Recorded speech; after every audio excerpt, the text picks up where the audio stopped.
लक्ष्मीच्या पावलांनी या मालिकेच्या आजच्या भागामध्ये आपण पाहत आहोत. कला आणि अद्वैत हे पूजाच्या घरी आलेले असतात. तिचा पत्ता हा त्यांनी शोधलेला असतो ऑफिसमधून आणि तेव्हा ते घरी येतात. घरी आल्याबरोबरच कला म्हणत असते, मी कला चांदेकर आणि हे माझे मिस्टर अद्वैत चांदेकर. कला म्हटल्यानंतर त्या लगेचच मावशी उठून बसतात आणि त्या म्हणायला सुरुवात करतात की मी 2 दिवस झालं तुमचा कोणाचा तरी नंबर शोधण्याचा प्रयत्न करत होते, पण मला तुम्हा कोणाचाच नंबर सापडला नाही. त्याचबरोबर सगळ्यात महत्त्वाची गोष्ट की 2 दिवस झालं पूजा घरी आलेली नाहीये. 2 दिवसापासून तिचा फोन नाहीये. पूजा अशी कधीच वागत नाही. पहिल्या वेळेसच असं झालेलं आहे. माझी पूजा बरी तर असेल ना हो. साधी ऑफिसला गेली तरी सुद्धा ती मला दिवसातून 2-2 फोन करून माझ्या तब्येतीची विचारपूस करते, पण 2 दिवसापासून तिने सदा एक फोन सुद्धा केला नाही. माझी पूजा घरातून ऑफिसला जाते म्हणून निघाली आणि 2 दिवस झाले ती घरीच परतली नाही. हे सगळं ऐकल्यानंतर कला आणि अद्वैतला धक्काच बसतो. तर इकडे दुसऱ्या बाजूला ती लोक पूजाजवळ गेलेली असतात, कारण राहुलचा त्यांना कॉल आलेला असतो. आता जो फोन इथे पूजाने मिळवलेला होता तो फोन लगेचच ती लोक तिच्या हातातून काढून घेतात आणि म्हणत असतात, काय गे, तुला फोन करायची खूपच जास्त हौस आहे का? आणि तुझी हिंमत कशी झाली तू फोन घेऊन फोन करण्याची? आणि तेव्हा ती तिचा फोन घेतात आणि म्हणत असतात, नाही, हा फोन जो आहे ना तो आता आपण आपल्या जवळच ठेवूयात. हा फोन देता कामा नये कोणालाच. आणि तेव्हा साहेबाला जर समजलं तर खूप मोठा प्रॉब्लेम होईल. तर इकडे कला आणि अद्वैत तिथे पोहोचल्यानंतर त्या मावशींनी सगळ्या गोष्टी सांगितल्यावर कला त्यांच्या बाजूला बसते आणि म्हणत असते, हे बघा मावशी, तुम्ही नका काळजी करू, आम्ही सगळं काही तपासू, शोध घेऊ.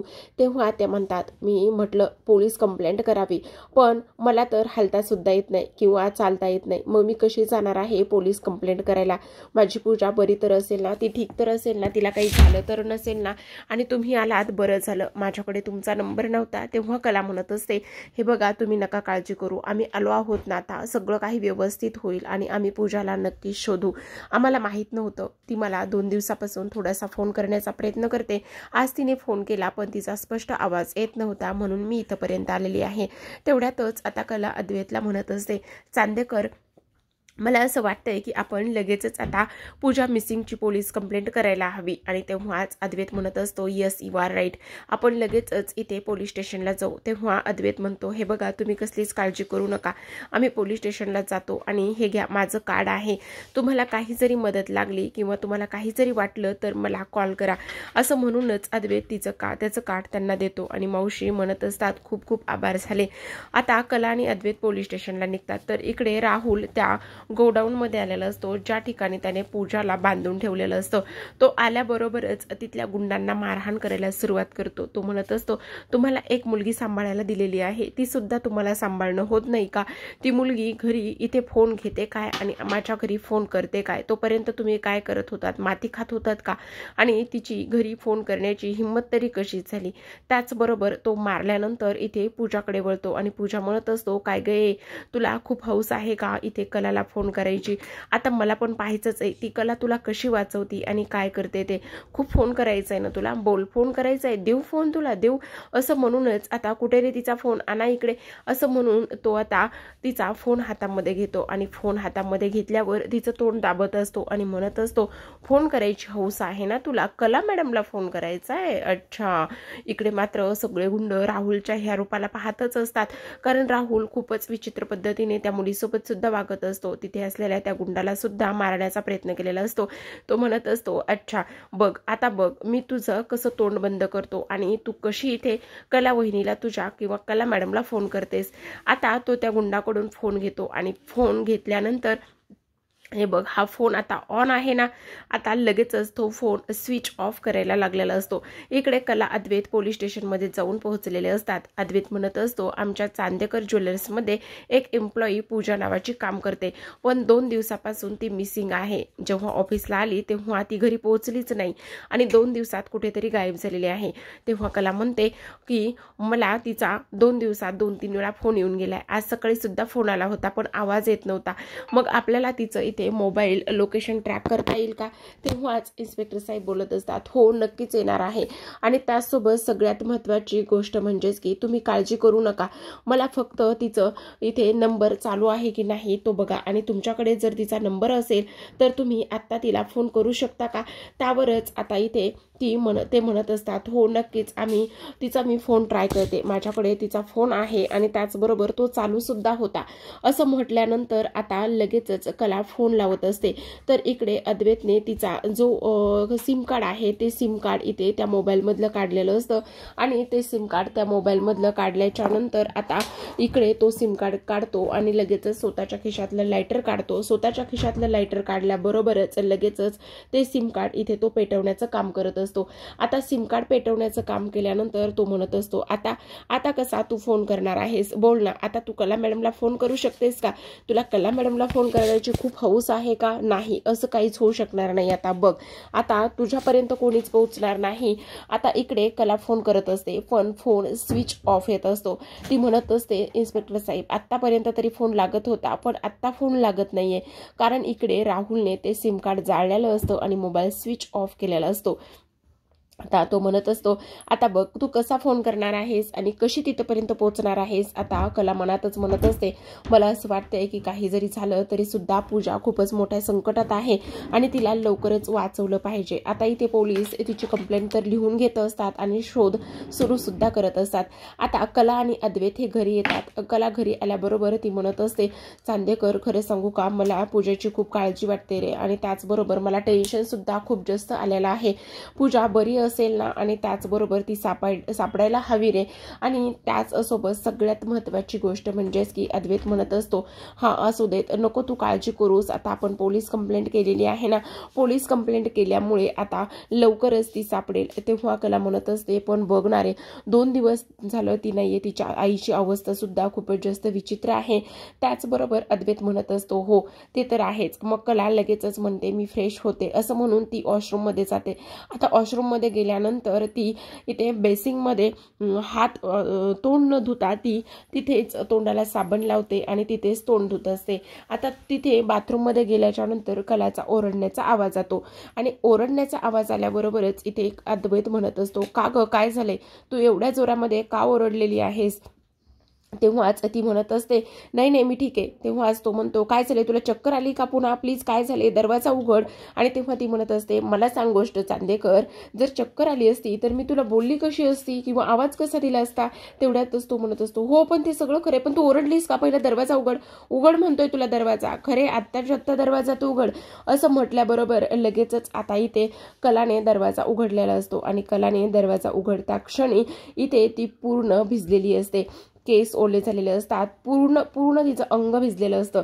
अद्वैत कलाने दरवाजा उघडल्याबरोबर तिच्याकडे फक्त आणि फक्त पाहतच असतो. आता कला हे सगळं काही बघत असते आणि अद्वैत तिला पाहतोय हे सुद्धा गोष्ट इथे तिला समजलेली असते. ती म्हणत असते, ए चांदेकर, अरे बघतोयस काय, मी भिजलेली आहे, प्लीज माझ्याकरिता टॉवेल घेऊन ये ना. तेव्हा तो म्हणत असतो, हो ठीक आहे आणतो ना. असं म्हणूनच तो टॉवेल आणण्यासाठी त्याची धडपड ही सुरू असते. पण फक्त आणि फक्त कलाचं ते भिजलेलं रूप त्याला पाहायचं असतं आणि त्याची एकदमच धांदल उडालेली असते. तो काय करतोय काय नाही ह्या गोष्टी तर अजिबातच त्याला इथे समजत नसतात. आता टॉवेल आणायला जाताना सुद्धा बिचारा एवढ्या वेळा धडपडत असतो की कलाकडे पाहतच असतो. कला तिथेच तशी भिजलेल्या अंगाने उभी असते, तिला थंडी वाजत असते, कुडकुडत असते, पण इथे मात्र अद्वैतचं काहीतरी वेगळंच सुरू असतं. तो मात्र तिच्याकडे फक्त आणि फक्त इथे पाहतच असतो आणि पाहत असताना त्याला समजत सुद्धा नसतं की आता काय करायचंय काय नाही. तेव्हाच आता इथे कला दुरूनच म्हणत असते, चांदेकर काय करतोयस, तिथे उजव्या हाताला टॉवेल आहे, दे ना, माझे सगळे कपडे तिथे आहेत, नॅपकिन पण आहे आणि ऑरेंज कलरचा तिथे एक मऊ असा कॉटनचा टॉवेल आहे, तो तू दे ना, उजव्या साईडला. आणि कला अक्षरशः सगळी भिजलेली असल्या कारणाने तिच्या अंगातून पाणी गळत असतं. त्याचसोबत सगळ्यात महत्त्वाचं म्हणजेच की तिला थंडी वाजलेली असते. पण तरी सुद्धा इथे अद्वैत फक्त तिला पाहतच असतो. तो म्हणत असतो, हो हे काय देतोच आहे, बघ देतोच आहे, थांब ना जरा. पण इकडे कला म्हणत असते, कधी देतोयस चांदेकर, काय केलंयस तू हे सगळं. आता अद्वैतची ही अवस्था कलाला समजलेली नसते आत्तापर्यंत तरी. ती लगेचच तिथे असलेली वॉशरूमच्या पुढची पायपुसणी पायावर ठेवते आणि तशीच ती फरफटतच त्याच्याकडे येते आणि सगळा ह्यानी पसारा घालून ठेवलेलं असतं. कलाचं सगळं कपाट इथे खाली पाडलेलं असतं आणि ती म्हणत असते राहू दे आणि इकडे सोड, आणि त्यानंतर ती आरशासमोर जाऊन उभी राहते. इकडे मात्र अद्वैतची चांगलीच धांदल उडालेली असते. त्याला कळत नसतं हे सगळं काय आहे काय नाही आणि काय करायचंय ह्या सुद्धा गोष्टी इथे त्याला समजत नसतात. आता फक्त आणि फक्त इथे तो तिच्याकडे पाहतच असतो आणि पाहिल्याच्या नंतर इकडे कला म्हणत असते खरंच इथे ना तू काय करशील आणि काय नाही मला कळत नाही. खरंच चांदेकर ते किती पसारा केलायस रे तू, असं म्हणून आता इथे जी काही कला आहे कला इथे त्याच्या पुढे येते आणि त्याच्या पुढे आल्यानंतर पुन्हा तिचे केस जे आहेत ते पूर्ण इथे ती कोरडे करण्याचा काम करत असते. तेव्हाच अद्वैत तिच्याकडे पाहतो आणि अद्वैतने तिच्याकडे पाहिल्यानंतर नाईस असं म्हणत असतो. तेव्हा ती म्हणते काय. आता अद्वैत म्हणत असतो नाही नाही कुठे काय काहीच नाही. अच्छा, मग कलाला तिथून पुढे समजतं की हा फक्त आणि फक्त इथे तिलाच पाहत होता. आता इथे कला म्हणत असते पण हे सगळं, अद्वैत म्हणतो अगं पण हे सगळं झालं तरी कसं ते सांग. अरे चांदेकर काय सांगू तुला, मी इथे वॉशरूमला गेले आणि म्हटलं वॉश बेसिनपाशी तोंड धुवायला नको म्हणून तिथेच तोंडाला साबण लावला आणि नळ चालू केला तर त्याऐवजी शावरच चालू झाला. आता इकडे अद्वैतने तिच्याच कपड्यांचा सगळा गुंडाळा केलेला असतो. तेव्हाच कला म्हणत असते चांदेकर माझ्यावर कृपा करशील का, तेव्हा हे जे कपडे आहेत ना हे मला माझे देशील का.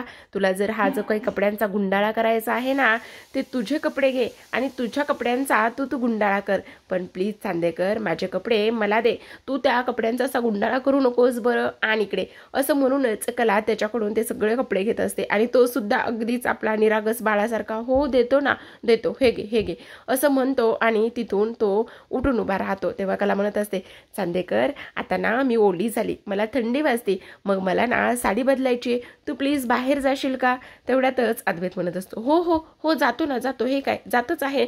आता त्याचंच त्याला समजत नाही ते काय चाललंय काय झालंय म्हणून, कारण कलाकडे पाहिल्यानंतर त्याची पूर्णच इथे बोबडी वळालेली असते. आता अद्वैत बाहेर निघालेला असतो. कला दरवाजा बंद करायला जाते आणि तिच्या साडीमध्ये पाय अडकतो. तिच्या साडीमध्ये पाय अडकल्याबरोबरच ती सलगच इथे अद्वैतवरती जाऊन आपटते. अद्वैतवर जाऊन आपटल्याबरोबरच आता अद्वैत म्हणत असतो बघितलंस खरे माझ्याशिवाय तुझं साधं पान सुद्धा हलत नाही बघ, मी जर आता नसतो ना तर तू तोंडावरच पडली असतीस. आता लगेचच कला त्याला तशीच बाहेर ढकलते आणि बाहेर ढकलल्याबरोबरच इथे आता अद्वैत हा बाहेर जातो आणि कला कडी घालून घेत असते. आता कलाने कडी लावल्याच्या नंतर तिला सुद्धा समजतं की नेमकं काय झालेलं आहे आणि त्याचसोबत हे सगळं आता ह्या सगळ्या गोष्टी अशा झालेल्या आहेत. तर इकडे दुसऱ्या बाजूला प्रेक्षकांनी वेंडरला कॉल केलेला असतो. खरं तर आता वेंडर हा सुटून आलेला असतो आणि वेंडर सुटून आल्याबरोबरच आता राहुल खूपच जास्त कौतुक करत असतो. तो म्हणत असतो अच्छा म्हणजे आता तुम्ही इथे सुटून आलेला आहात ना. त्याचसोबत आता सगळ्यात महत्त्वाची गोष्ट म्हणजेच की इथे आता ओली पार्टी तर झालीच पाहिजे ना, आणि ती का नाही होणार. तर तेव्हाच इथे ते वेंडर म्हणजे बानेर म्हणत असतात हो ते तर करायचंच आहे ना आपल्याला. आता राहुल तर खूपच जास्त खुश झालेला असतो आणि राहुल खुश झाल्यानंतर इथे तो म्हणत असतो हो हे सगळं ह्या पद्धतीने तर मी करणारच होतो, आणि त्याहूनही सगळ्यात महत्त्वाची गोष्ट म्हणजेच की आता खूपच हे सगळं आपल्याला सेलिब्रेट करायचंच आहे. तेव्हाच जास्त उशीर कशाला करायचा आहे आपल्याला, तर आत्ताच इथे सेलिब्रेशन करायला हवंय ना, आणि तेव्हा आजच करायचं आहे. त्याचबरोबर गौरवला सुद्धा आपण इथे बोलवणार आहोत असाच विचार आता इथे राहुल करत असतो. तर आता प्रेक्षकांनो इकडे दुसऱ्या बाजूला संध्याकाळी सगळेजण जेवणासाठी बसलेले असतात आणि सगळेजण जेवणासाठी बसल्यानंतर आता इकडे आबांनी विषय काढलेला असतो त्या पूजाचं काय झालं. तेव्हाच कला म्हणत असते हो आबा आम्ही गेलो होतो तिच्या आईला भेटायला, आणि तेव्हाच अद्वैत म्हणतो आम्ही तिची पोलीस कंप्लेंट दिलेली आहे आणि पोलीस कंप्लेंट दिल्यामुळे आता मला असं वाटतंय की लवकरच पोलीस त्या गोष्टींचा शोध घेतील. आणि तेव्हाच इकडे जी रोहिणी आहे ती म्हणत असते ही कला तर इथे माझ्या पोराच्या चांगल्याच वाईटावर टपलेली आहे. आता पोलीस कंप्लेंट केलेली आहे, ह्या राहुलने आणखी काही एखादा पुरावा वगैरे काही मागे सोडायला नको, आणि जर एखादा पुरावा वगैरे मागे सोडला असेल तर खूपच जास्त वाट लागेल असंच इथे ती बोलत असते. आणि तेव्हाच इथे आता अद्वैतला एक पोलीस स्टेशनमधून फोन आलेला असतो. आता अद्वैतला पोलीस स्टेशनमधून फोन आल्यानंतर इथे समोरून बोलणारी जी व्यक्ती आहे किंवा पोलीस आहे ते म्हणत असतात, जे हिऱ्यांच्या अफरातफरीमध्ये ज्यांना अटक झाली होती, म्हणजेच ते वेंडर बाणेर, त्यांना इथे त्यांचा जामीन झालेला आहे. काय जामीन झालेला आहे? आणि हा जामीन कुणी केला? तेव्हाच ते म्हणत आहेत कोणीतरी नाईक, त्यांनी जामीन केलेला आहे. अच्छा, असं झालंय. कधी झालंय? आजच झालेला आहे. असं म्हणता क्षणी आता इकडे सगळ्यांनाच खूप मोठा इथे धक्का बसलेला असतो की ह्याचा जामीन आता एवढ्या लवकर कसा झाला. तर इकडे जो राहुल आहे तो आज जेवणासाठी नसतो आणि राहुल जेवणासाठी नसल्या कारणाने इथे कला म्हणत असते, राहुल कुठे? राहुल दिसत नाही. तेवढ्यातच आता रोहिणी म्हणत असते, राहुल त्याच्या मित्रांकडे गेलेला आहे, आज त्यांची कसली तरी पार्टी आहे, त्यामुळे तो जेवायला नाहीये. तेव्हाच कला म्हणत असते, हा वेंडर पण सुटलाय आणि त्याचसोबत राहुल सुद्धा आज घरी नाहीये, पार्टीला आहे. म्हणजेच ह्या सगळ्या गोष्टींमध्ये नक्कीच मला असं वाटतंय की राहुल असेल. नाही, मला काहीही करून माझ्या पद्धतीने ह्या सगळ्या गोष्टी इथे शोधाव्याच लागतील, असा कला इथे मनामध्येच विचार करत असतो. त्याचबरोबर सगळ्यात जास्त अद्वैतला सुद्धा थोडंसं टेन्शन आलेलं असतं की हा वेंडर एवढ्या लवकर कसा सुटला, याने तर एवढं सगळं काही केलं होतं आणि स्वतःच सगळ्या गुन्ह्यांची इथे कबुली दिली होती आणि तरी सुद्धा हा सुटलेला आहे. तर वेंडर आणि त्याचबरोबर गौरव परांजपे हे मस्त पार्टी करत असतात आणि हे कुठे पार्टी करत असतात तर गौरवच्या हाऊसवरती ते पार्टी करत असतात. आणि तेवढ्यातच आता जे जयंत काका आहेत, जे की गौरवच्या इथे काम करतात आणि तेव्हा ते तिथून निघालेले असतात.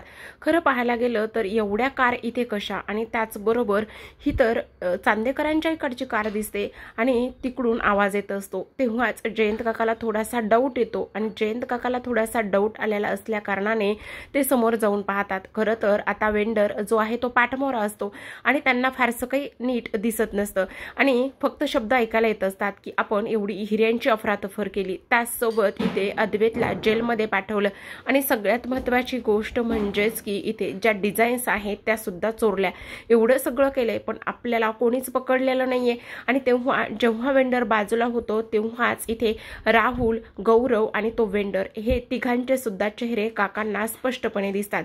आता ह्या तिघांचे चेहरे काकांना स्पष्टपणे दिसल्यावर ते म्हणत असतात, हा तर चांदेकर, अद्वैत चांदेकरांचा भाऊ आहे. नाही, ही काही जरी झालं तरी सुद्धा म्हणजे ह्या सगळ्या गोष्टीमध्ये त्यांच्या घरचाच आहे आणि ह्या सगळ्या गोष्टीमध्ये घरच्यांनीच त्यांना फसवलं होतं. हे सगळं काका बोलत असतात. नाही, हे सगळं कलाला सांगायलाच पाहिजे. म्हणून ते कलाला खूप उशीर झालेला असतो तरी सुद्धा आत्ताच्या आत्ता सांगितलं तर नक्कीच काहीतरी होईल, म्हणून ते कलाला फोन करतात. आता कलाचा मोबाईल सायलेंटवर असतो त्यामुळे तो फक्त व्हायब्रेट होत असतो. आता ती काही केलं तरी फोन उचलत नाही. फोन न उचलल्यामुळे शेवटी आता काका तिच्याकडे घरी येतात आणि घरी आल्यानंतर ते तिला फोन करतात. तेव्हा ती म्हणते, काका एवढ्या उशिरा फोन केलात, काय झाले? सगळं ठीक तर आहे ना? त्यातच ते काका म्हणत असतात, नाही सगळं काही ठीक नाहीये, मला तुझ्याशी थोडंसं महत्त्वाचं बोलायचंय, मी तुझ्या दाराबाहेर आहे. काय? तुम्ही एवढ्या रात्री घराच्या बाहेर आहात? काय झालेलं आहे? बरं ठीक आहे, थांबा 2 मिनिटं, मी आलेच. असं म्हणूनच आता कला लगेचच घराच्या बाहेर येते. घराच्या बाहेर आली आणि काकांना ती भेटत असते आणि काकांना म्हणत असते, काय झाले काका? काही खूप जास्त काही इमर्जन्सी आहे का? आणि तुम्ही एवढ्या रात्री इथे कसे? तेव्हाच जयंत काका म्हणत असतात, हे बघ कला, आत्ता मी जेव्हा ऑफिसमधून घरी येत होतो तेव्हा खूप उशिरा इथे गौरव परांजपेच्या फार्म हाऊसवरती हे तिघेजण पार्टी करत आहेत. त्यामध्ये राहुल, त्याचबरोबर इथे वेंडर आणि गौरव हे तिघेजण आहेत आणि त्यांचं बोलणं म्हणजेच की त्यांनी हिऱ्यांची अफरातफरी केली. त्याचसोबत सगळ्यात महत्त्वाचं म्हणजेच की त्यांनी डिझाईन्स चोरल्यात आणि चांदेकर, अद्वैत चांदेकर तुझ्या नवऱ्याला जेलमध्ये पाठवण्यामागे सुद्धा त्यांचाच हात आहे. तेव्हा कला म्हणत असते, हे सगळं खरं आहे काका? त्यावरच आता इथे काका म्हणत असतात, हो बाळा, मी तुला खोटं का आणि कशासाठी सांगू? मला वाटतंय की ह्या सगळ्या गोष्टी तुला महत्त्वाच्या होत्या आणि तुला सांगाव्या म्हणून मी इथे आलोय. तर आता प्रेक्षकांनो, आजच्या भागामध्ये एवढंच. उद्याचा भाग खूपच इंटरेस्टिंग असतो. कला एवढा उशीर झालेला असतो तरी सुद्धा ती म्हणत असते, नाही मला तिथे जावंच लागेल आणि ती जाते सुद्धा. गेल्याच्या नंतर ह्या तिघांचं बोलणं ती इथे मोबाईलमध्ये रेकॉर्ड करते आणि इथे जो राहुल आहे तो बोलत असतो, हिऱ्यांची अफरातफर, डिझाईन्सची चोरी, एवढंच नाही तर अद्वैतला जेलमध्ये पाठवण्यापर्यंत एवढं सगळं केलं पण आपल्यावरती कोणालाही संशय आला नाही. सगळे पुरावे आपण इथे सगळे मिटवलेले आहेत आणि आता तर काय, आता तर अद्वैतला फक्त बर्बाद करायचं राहिलंय, असंच इथे तो बोलतो आणि चेस म्हणून इथे ते पार्टी सेलिब्रेशन करत असतात. आता कला म्हणत असते, मिळाला पुरावा, आता कुठे पळशील? तुम्हाला 8 दिवसाचा टाइम दिला होतास, तेवढ्यातच कला तिथून पळ काढणार असते. तेवढ्यातच तिचा धक्का एका कुंडीला लागतो. फ्लावर पॉटला लागलेल्यामुळे तो लगेचच तिथून पडलेला आवाज राहुलला आणि इथे गौरव वेंडरला गेलेला असतो. ते तिघे सुद्धा बाहेर येऊन पाहतात, पण तिथे कोणीच नसतं, कारण कला ही पळत असते. पण कला घरामध्ये नसल्यामुळे अद्वैत तिला शोधायला बाहेर पडलेला असतो. लगेचच अद्वैत तिचा हात पकडतो आणि तिला स्वतःकडे खेचतो. तर आता मात्र राहुल कलाच्या हाती लागेल का, किंवा कला आणि राहुल हे समोरासमोर येतील का? त्याचसोबत कलाने मिळवलेला जो पुरावा आहे तो इथे भक्कम होईल का इथे राहुलला धडा शिकवण्यासाठी? हे सगळं आपल्याला येणाऱ्या काही भागामध्ये पाहायचं आहे. तोपर्यंत तुम्ही आपल्या या व्हिडिओला लाईक, चॅनलला सबस्क्राईब करा आणि भाग कसा वाटला कमेंटद्वारे नक्की कळवा. धन्यवाद.